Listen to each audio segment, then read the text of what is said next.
Sara Bostock. And what's your involvement, Sarah? I lost a 25-year-old daughter to a Seroxat-induced suicide 2 weeks after she started taking Seroxat for anxiety and racing thoughts. And her personality and demeanor just completely changed in that 2 weeks. She just became very agitated and had kind of a look, in the last couple of days, she had like a look of terror on her face. It was just awful. And is this an age-related? Tell me, is it related to young daughter? Tell me about that. I don't believe it's age-related at all, actually. I believe it's happening at all ages. I do think that it's that there is some predisposition, perhaps, to react to antidepressants adversely. Some people react more than others. I believe that. And but also Seroxat creates a chemical dependency more rapidly than any of the other antidepressants because it has a very short half-life. And it's extremely hard to get off of it, actually. And one of the things that's been happening is that people who have been on it for a long time mistake their dependency on it for their actual illness, and it's not really and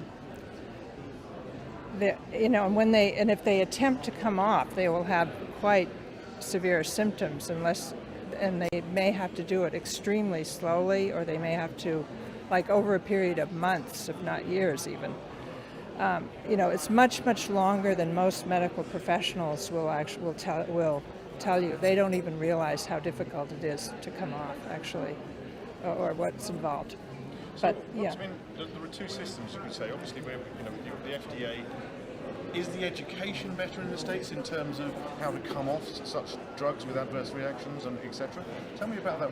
What can the States teach England and vice versa? Actually, I don't think the States is better than in withdrawal. In fact, David Healy has one of the best protocols for coming off of antidepressants, actually. And then we have there's at least one psychiatrist in the States, Joseph Glenmullen, who is also very knowledgeable on withdrawal. But in general, medical professionals in both countries are, really in denial about what some of these issues are, frankly, which is really sad.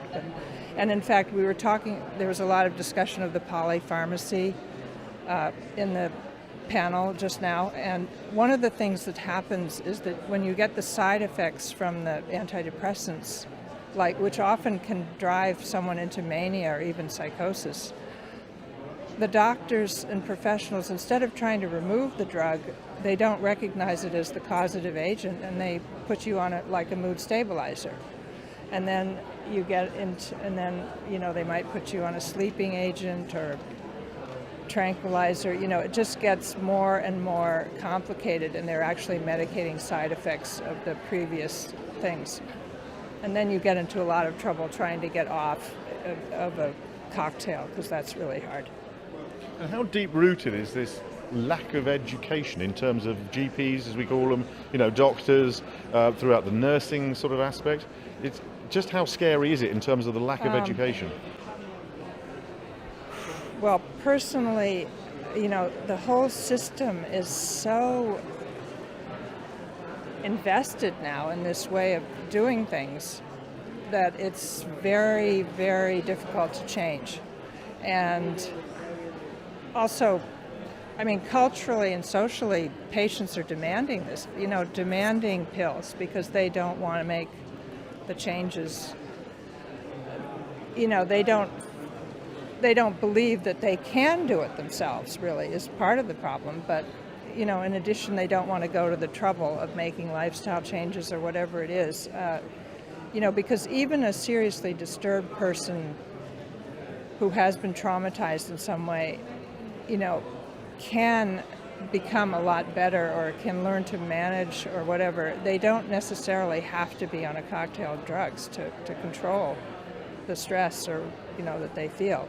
In fact, one of the issues that I have been interested in actually is the Iraqi veterans coming back, and they are all getting diagnosed with post-traumatic stress syndrome, and they are being put on cocktails of drugs, and then some of them are being sent back to the front for second or third time on antidepressants, and it is frightening because you can lose your judgment, and you're emotionally blunted, and it's to be in the fire on the front when you're in that condition is just crazy, really. But let's see. Wait, say the question again. I mean, I had another thought. It was sort of how deep-rooted is the lack of education on the concept of training professionals to appreciate and be aware of adverse reactions to certain drugs. It's really difficult because the medical professionals and of course the pharmaceutical industry are resisting this information coming out, really, because if people knew in advance how difficult it was to get off drugs, they might not go on them so readily, and that would hurt the bottom line. Unfortunately, this whole thing is so commercially driven, and the only reform is really coming from victims and survivors. It's like David Healy said, this is being put on by a mother who lost a child. And, the same thing is true in the States. I write a lot of letters to journalists, and I also am fairly active on a number of blogs. And, I've actually influenced some journalists, to become more aware of these issues, and they're writing things. But, it's just, you're beating your head against the wall. It's really sad. And I think, I know what I was going to say. Basically, I think this whole thing is going to bankrupt the healthcare systems in both America and here. And I don't mean just psychiatric drugs, but the whole issue of overtreatment is so deep-seated now in all these countries and the concept of selling sickness instead of promoting wellness is, and it's really gonna damage our healthcare, which is really sad. It's one of the things that's crippling the costs of our systems now.